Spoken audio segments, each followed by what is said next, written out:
So let's spend a little bit of time talking about the lab that we had done just last class period. So all of you should have Some Things Never Change, Conservation of Mass Lab Lesson 4 out. And if you haven't done so already, stop the video and go get that. So one of the concepts that I wanted for all of us to investigate was seeing whether or not when we put reactants together where we form some sort of product, even if it's just a physical change or a chemical change, does the mass change? So if you take a look at your testing your predictions, which is on the second page, this is the lab where you took salt and dissolved it in water. And I'm assuming most of you had gotten results where you had a mass of 1 gram of NaCl, and with 20 milliliters of water, I'm assuming most of you had about 20 grams, because I know 1 milliliter is about 1 gram of water, so that your product should have been salt water, which had 21 grams. So you notice that if you add up the reactants together, you have 21 grams, and if you add up the products, in this case it's only 1, you have 21 grams. So you have the same amount of mass. Mass has not changed. This is a chemical equation that looks like this: NaCl in solid form becomes NaCl in aqueous form. Is this a chemical reaction or a physical change? And I think everyone will say that it is a physical change. So we notice that in physical changes, mass does not change, okay? So it stays the same. So now let's take a look at equation number 2. And I'm going to erase this slide, all right? And in this case, you yet again should be getting, let's see if it works great. You yet again should be getting masses that more or less have you, if you take your reactants, I'm just going to write the equation on here so that I have it. And I have to start writing smaller. NaCl aqueous. Sorry about that. We're going to have to move it down. Carbon CO3 solid. So most of you will have added up your reactants to perhaps being something that is, I would say, close to about 20 grams. And when you looked at your products, you had a number that should be pretty much the same. So here again, we have a change where you have your reactants equaling your products. And this is not surprising. This is what you would expect. This change here, is it a physical change or a chemical change? And I hope all of you said that this is in fact a chemical change. So this again proves that even in chemical changes, your reactants equal your products. So mass has not been lost, or it has not been gained.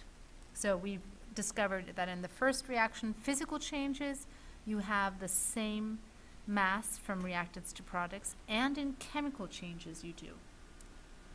Now we're going to look at one more, and that is the last one.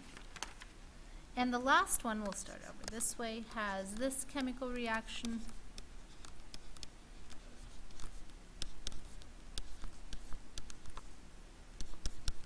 H4O2 aqueous to 2 NaC6C2H3O2 aqueous plus H2O in liquid plus CO2 in gas.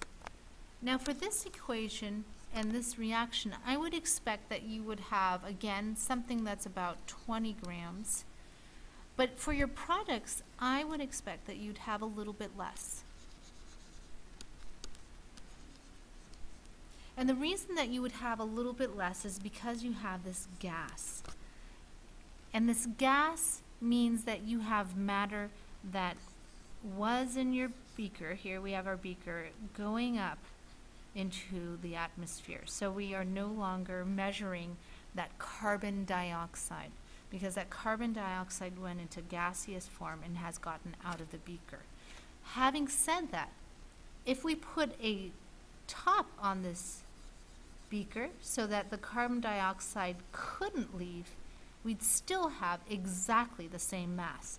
You'd have 20 grams as reactants and 20 grams as products, because the carbon dioxide stayed in there. But because we didn't put the top on, or a top on, you'd have a little bit less mass. So whenever you see gases, expect that the mass will be a little bit different. And you're going to see a problem like that on the online quiz, where take a look, see, does it have a gas? If it does have a gas, you would expect a mass that would be slightly less as a product, because those gases have left the beaker and gone into the atmosphere. So let's get a definition of what is going on here. And the definition is this, is that the conservation, let's do it, the law of conservation, that should be an O, of matter, says that matter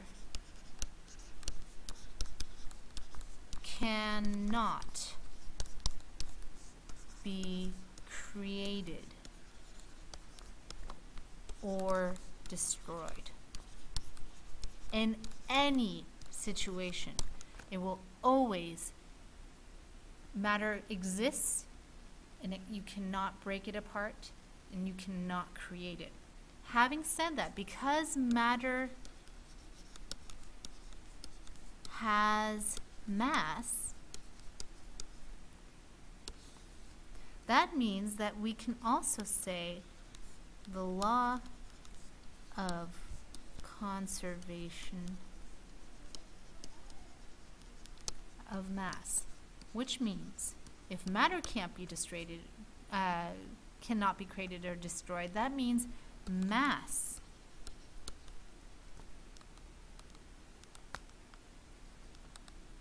cannot be created or destroyed.